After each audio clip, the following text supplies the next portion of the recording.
YouTube, how the hell we doing? It's Matty B. Welcome back to the channel.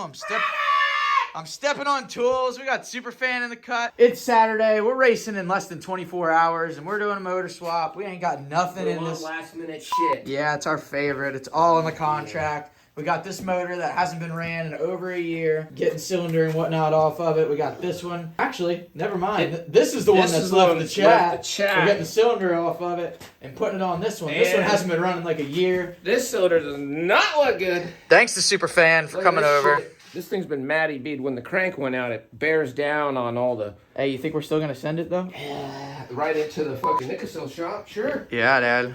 This crank's tight. You got something else going on here. Uh-oh. 1 hour later. Status update. It only took us 3 to 5 business days to get the piston circlip in, but we did it. It did. About got his eye taken out, 4 cut times. his finger off like twice. We got blood down in the crank. I heard it lubes it up nicely. We ordered 16 circlips. We got 4 left. It's pretty good. Where are they? Here we go. These holes over here aren't for, these are from circlips flying and hitting the wall. Like, seriously. Hey, we got a total custom engine mount. Check it out. He said, I don't want to work on this thing on the floor. So we got my parts tote, empty fuel can, engine on top, without a damn choice in the world. Superfan, you should try wearing a hat sometime, dude. Shot it. Yo, what the fuck? Why'd you turn corn off? I was about to go blind. 2 hours later. Are you ready? We're almost done with our Yamaha torture test. Them Japs, man. They got it out for us. Top right Because you there. can't. You won't and you don't stop. Fucking this up is a sure shot. Did that gasket stay in there? Yeah, dude. It really did. It's Unbelievable. Yeah. Because, hold on, you have to take that out of there. Look, it fell at the bottom. No, dude. it didn't. Dude, I'm Matty Gosler. I didn't fuck this up. Oh. Meanwhile, I took the radiators off for no reason. Yeah, it's about 2:30, and we have to be at the track. For days. People 3.5 hours People away. are actually racing today, and we're just racing to try to get to the race. But if you guys think we have any choice whatsoever, then you're obviously new here. 6.5 hours later. Dude, I hate the power valve gasket assemblies. Dude. Try that. Hurry up. Man. If you guys know anything about my mechanical prowess, I'm just going to assume that you're praying for me already. Thank God we have Superfan here. Thank God I've owned one of these since 2006. Jeez, we really Yeah, thank God they these. haven't changed since. We'll leave the technological advances to KTM. Hey, let me show you why your swing arm axle wouldn't come out, dog. Oh my. Yeah. They found this down next to the Titanic, and then you inserted it last time. This is straight out of salt water. Look at this fucker. I could not get this thing out last night. I was trying to get the motor out at like 1 in the morning, and this is the last piece of the puzzle. I could not get the swing arm bolt out. Yeah, it's supposed to be like 7/8, and it's like 1.25 inches of rust. Look at this thing. Yeah, the axle won't come out. You gotta take all these back out, bro. Sorry. You're getting this, right? Yeah. If this thing just gets on the gate tomorrow for some Pro-Am national action, we fucking want it right then and there. No, get the rubber out and get it. Did I not just get it in there? No, you pushed it even worse. Oh. It's gotta come out. Oh, it came out all right. Dude, we're starting over. Hold on. If you guys want to know what it's usually like doing bike work with these two, this is it. We did it at the last minute. I said about a week ago I tried to get in here, didn't I? Well, we also weren't home. Yeah, we're on a Daytona media spree. Yo, can we get some music back? Yeah, we need music. That's totally fucking All right, gotta cut this shit off then. All right. So much later that the old narrator got tired of waiting and they had to hire a new one. We got her together. 3rd kick. She's back to life. This was an operation. We've been doing this all week, it feels like. We're going to smoke ourselves out in this room.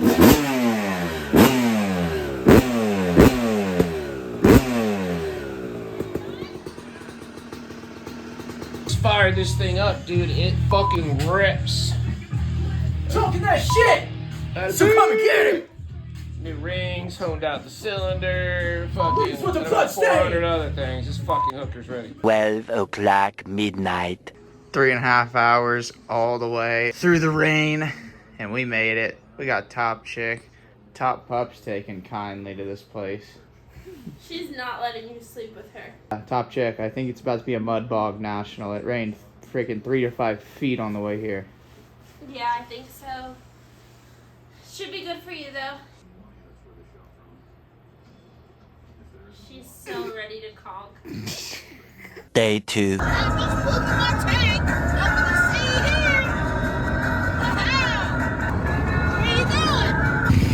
Oh my god.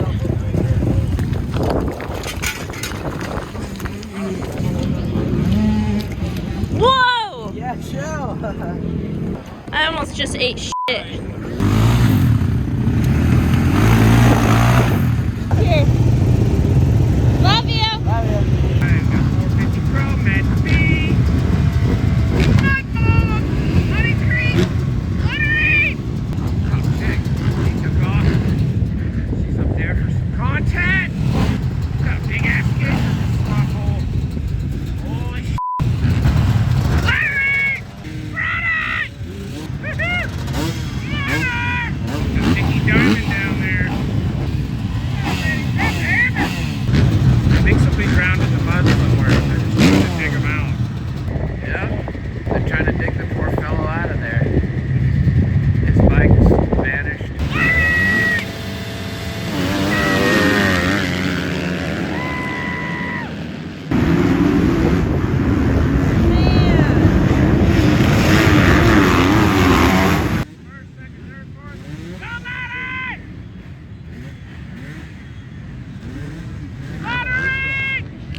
It's running good, ain't it? I mean, yeah, it feels good. It's just smoking, she said. Got it. Got it. Conditions are pretty good right now. What do you think? Holy crap. Serious? What the hell? Who does this? All the dirt they pushed off the track. You're off. Perched up on this lunar snot. Sick. Like so hammered with mud. No pressure washing today. Love and light. Oh yeah. There's your top chick. Got it. There we go.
Out front on the 250 smoker. Put a pass on the first lap. Yacht. Man, early. I think we're still running the paddle tire too. We couldn't find the axle nut to get the other rim off. So no choice. Oh shit. He's steaming up. I hope that radiator's packed.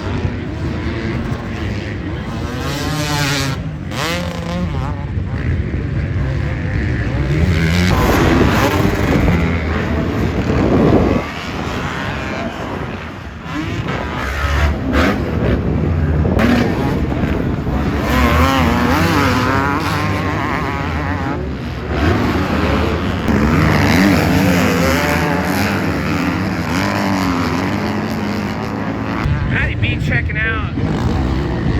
Well, it looks like it's running good. We've got some sort of contrail.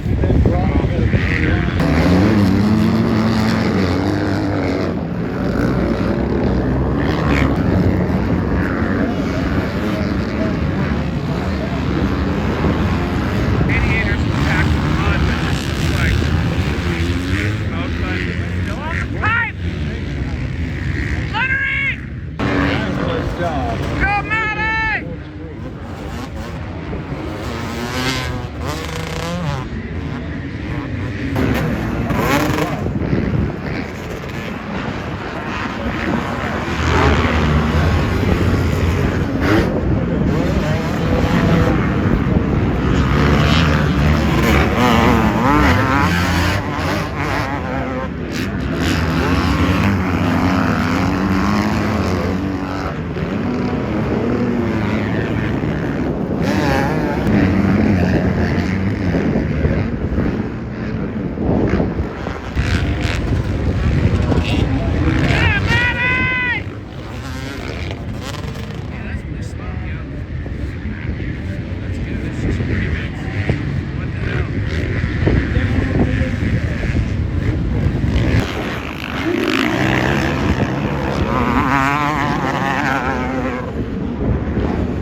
Lost all the coolant, smoking like a bitch. We're all in investigator mode, seeing if we can salvage the day. No. Well, that didn't go as planned. Nothing like an early finish to the National. drove home early, had time to get the bike all washed up, started tearing her apart, and we're right back to where we started. See where we need to go from here. It's getting old, not gonna lie to you guys. Gas, electric, or vegetable oil, bike problems are truly in my contract. They're penciled right in the fine print. There's no loopholes or anything. I wanted to give you guys a brief little explanation of kind of why things went the way they went and why we were so last minute on doing everything, and just kind of where we're at with racing in general. I know without any context, it seems like we were probably just lazy, waited till the last minute and threw it together and deserved whatever happened to us. But the week before, we were in Daytona for almost an entire week. We were doing a lot of content down there, a lot of stuff for the YouTube. And to be completely honest with you guys, I made considerably more money doing the content and all the stuff I did down in Daytona than if I had had a perfect day of racing at Muddy Creek. So a lot of that stuff, the videos and all that, they're pretty time sensitive. You know, if I wait to get them out, they're not really going to be relevant anymore. So I was working night and day on that. The bike work, unfortunately, kind of got pushed to the end. I didn't think it was going to be a problem, but naturally, with me and Superfan, we ran into a couple of hurdles that we always have. It's in the contract, but you guys all know I love racing. Racers race. It's what I've always done my whole life. But on the other hand, I am 28. I'm trying to pay the bills. I'm trying to put food on the table. So unfortunately, I've kind of had to rearrange my priorities as I've gotten older. It's tough. I haven't really hardly been riding at all, really, since the Outdoor Nationals. So the bike situation has kind of lingered on from the outdoors. They're not in the best shape, and I'm obviously not a mechanic. Superfan isn't either, but we did the best we could. I was stoked on the effort we put in to even get the bike up and running and on the track. So very thankful for Superfan. And yeah, we do the best we can. You know, there's shops up the road and whatnot, but as we know, shop labor, it's really expensive. So I've just spent a fortune having people work on my bikes, but it's just in the contract with shops and labor. That's just how it goes. So me and Superfan resort to just doing what we can to get it out there. Don't get me wrong, it would be nice to have some help, but at the end of the day, I really can't blame anybody but myself for this. Just basically the lack of maintenance and really just the ignorance towards the maintenance. I do what I can, but I just don't really know much better than I've already been doing. I really don't think this is a Yamaha thing either. I honestly think I would probably have more problems with another brand, and that is not a bought and paid for statement either. Like, I'm getting literally zero support from Yamaha, and that's my honest opinion. Skipped practice because it was muddy, and it was a Pro-Am too, so there was decent money on the line, so I wasn't just going out there racing for nothing. But first moto, got a decent start. A bunch of people crashed around me. Was in second like the whole time, and I didn't know there was anything wrong with my bike or that I was smoking or anything, but I was just trying to make moves, and I had a paddle tire on for the start on a really slippery track, so I was kind of tiptoeing a little bit. I didn't want to throw away a decent finish at the start of the day, and in hindsight, knowing that I only got 2 motos out of the day, I wish I had tried a little harder to pass the guy, but he was riding good. Ended up second in the first moto, and then the next one, we had a quick turnaround between motos, so literally just scraped mud out of the radiators, checked coolant and stuff, and went back after it. And the second one, barely avoided getting taken out in like the second corner and ended up opening up a nice lead, which thankfully I did, because like the end of the second lap, beginning of the third lap, the bike started running a lot worse, kind of started sputtering. You can hear it a little bit in a couple of the clips on the last lap, but yeah, it actually barely made it to the finish line. Like, I had a bunch of people crash in front of me right at the finish, and the bike almost cut out, which would have sucked. That wouldn't have been cool, but we made it over the line, and then we were trying to mess with it after that moto, and it ended up just cutting off. I think we fouled a plug because of all the coolant that was getting sucked in and whatnot. So I still don't know what happened to the bike. Honestly, at this point, it's anybody's guess. Anybody would probably have a better guess than I do, but gonna take this bike and then all my other bikes that are torn apart up to my boys at Triumph of Harrisonburg. They are kind enough to help me get these things back together, so hopefully we can start rebuilding the program and get back to it. I'm gonna be trying the Triumph here at the end of this month, and really I'm just gonna be trying any bike I can get my hands on. Just gonna see if there's anything new that I'm comfy on that I didn't know about yet, and just keep on having fun, and hopefully get the program back together and keep on getting back behind the gate. So I appreciate you guys tuning in. Thank you very much, and we'll be back.